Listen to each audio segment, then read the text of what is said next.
courir un marathon, sans entraînement spécifique à la course, avec joie, sans me blesser, mais en travaillant bien ma respiration en amont.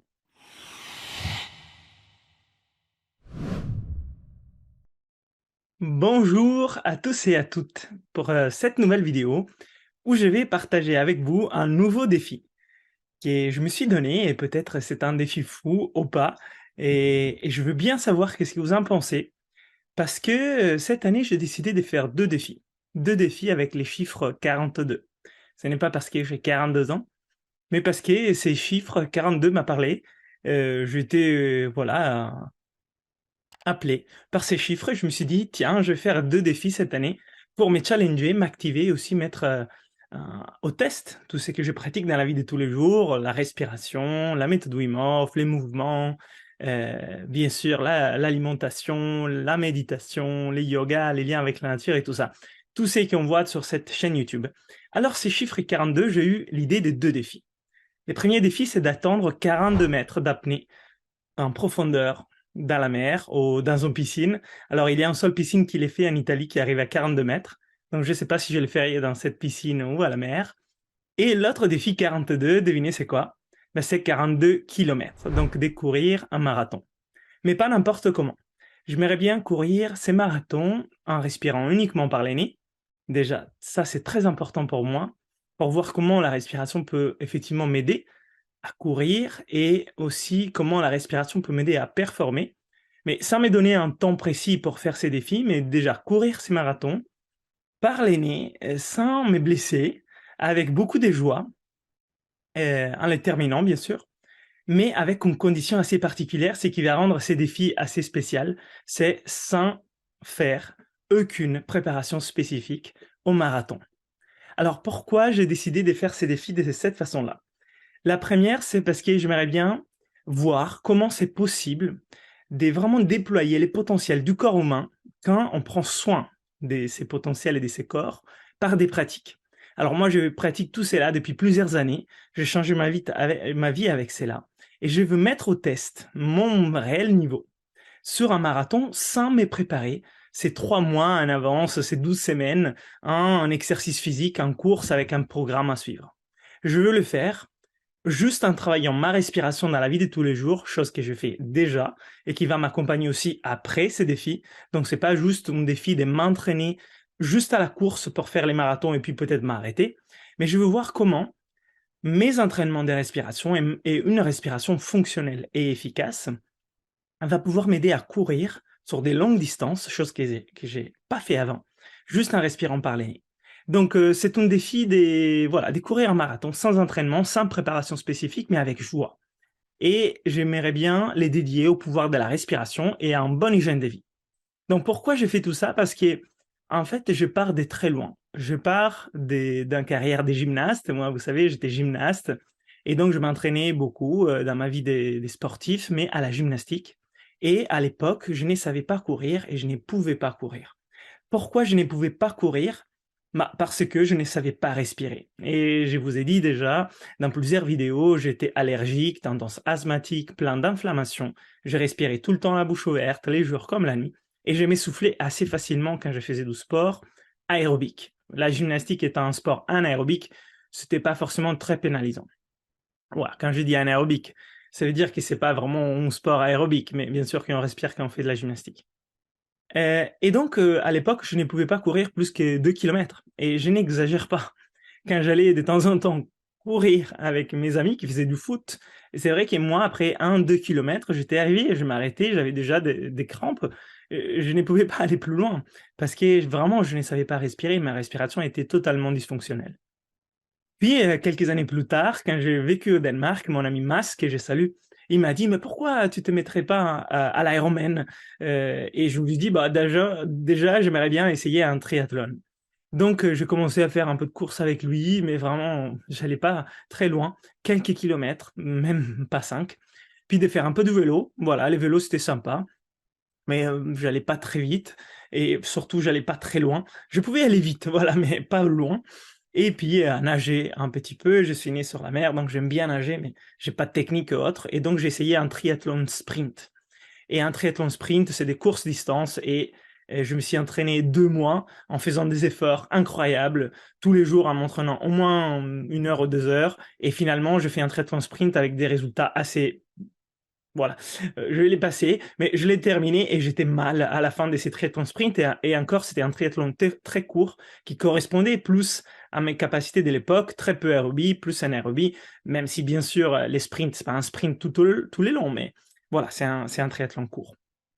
Et puis quelques années après, j'ai découvert la méthode Wim Hof, j'ai découvert la respiration, je me suis mis à courir, à faire du vélo différemment. Et je me suis aperçu que mes capacités sportives, surtout celles liées à l'aérobie, donc tout ce qui était cardio, avaient vraiment explosé sans forcément m'entraîner plus. Ça veut dire j'étais capable de mieux respirer, donc de mieux m'oxygéner, donc ça veut dire de mieux faire ces sports. Et même ces sports, la course et le vélo qui avant étaient quand même assez douloureux et je les aimais pas forcément, étaient devenus des sports que j'aimais faire. Et donc j'ai fait là aussi un triathlon dans les Cantal, les Volcanics, qui est un peu un équivalent à un demi-Ironman, si vous voulez, mais avec des distances, avec du dénivelé, donc des distances un peu plus courtes. Mais voilà, je l'ai fait en 5 heures. Et là aussi, je m'étais dit, en respirant par les nez, le plus possible. En natation, c'était un peu plus compliqué. Et je vous avoue que des fois, j'ai ouvert la bouche quand j'étais sur des côtes, parce que ça montait beaucoup, mais très peu. Et en le faisant, je voulais le faire en étant bien, en arrivant à la fin en étant bien. Et c'est ce que j'ai fait. Je l'ai fait en 5 heures, à la fin j'étais bien, j'avais les sourires, je pas forcément épuisé. J'ai même pu conduire à l'époque du Cantal à Paris, où j'habitais les soirs même, quand tout le monde dormait dans la voiture. Et je l'ai fait avec quelques séances d'entraînement.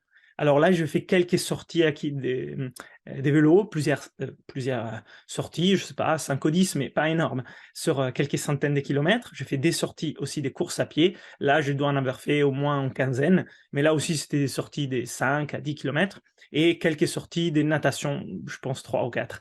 Donc, c'était pas énorme pour un entraînement, pour un espèce de demi-Ironman. Et je l'avais fait, et je l'avais fait bien.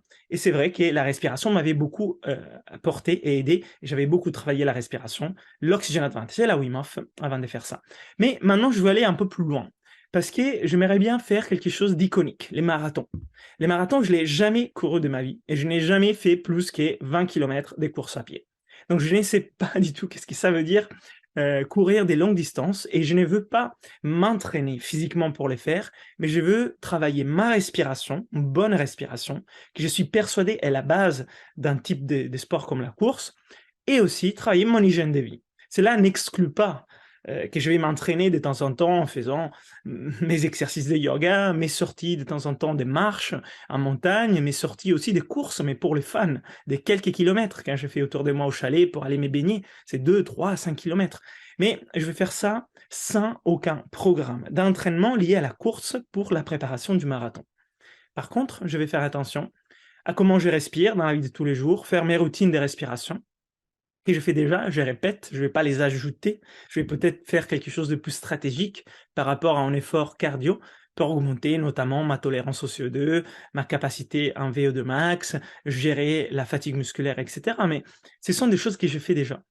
Et je vais aussi faire attention à mon hygiène de vie. Ça veut dire, tout ce qui concerne l'hygiène de vie, c'est plein de choses qui m'intéressent. Donc l'aspect du biohacking naturel pour la santé. Voilà.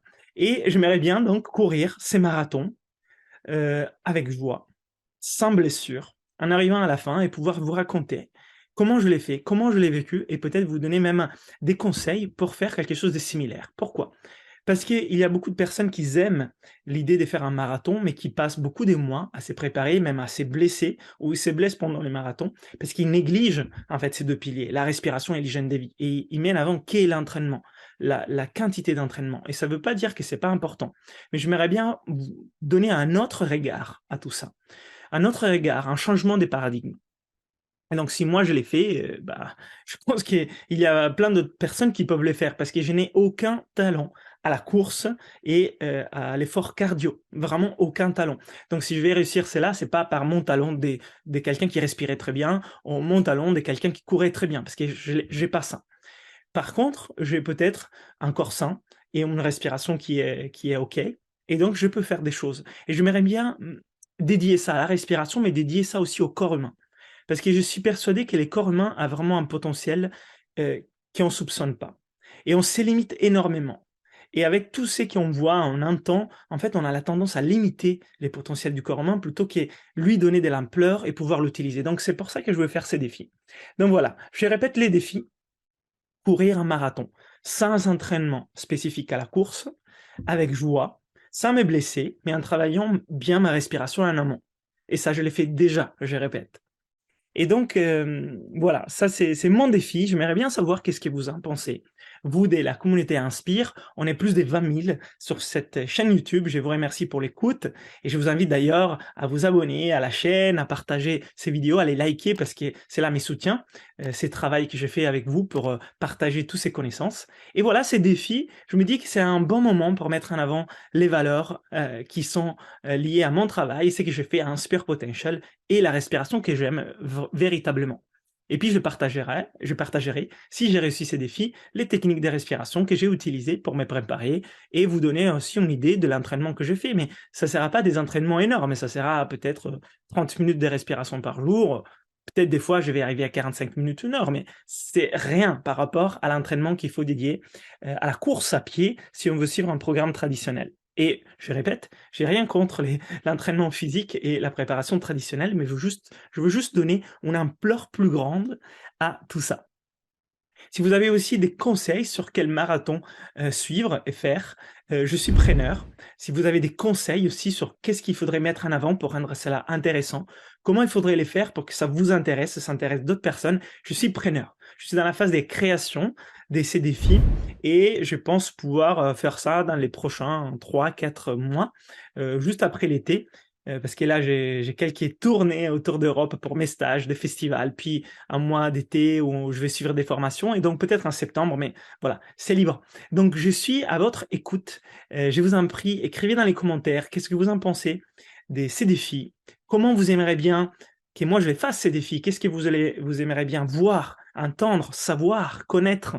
Et je ferai ces défis aussi pour vous répondre à tout ça, mais bien sûr, surtout en respectant ces défis pour moi d'abord. Donc, à la respiration, au corps, en avant. Donc, merci de l'écoute, de l'attention, de vos commentaires, et je vous dis à la prochaine vidéo. Ciao les amis!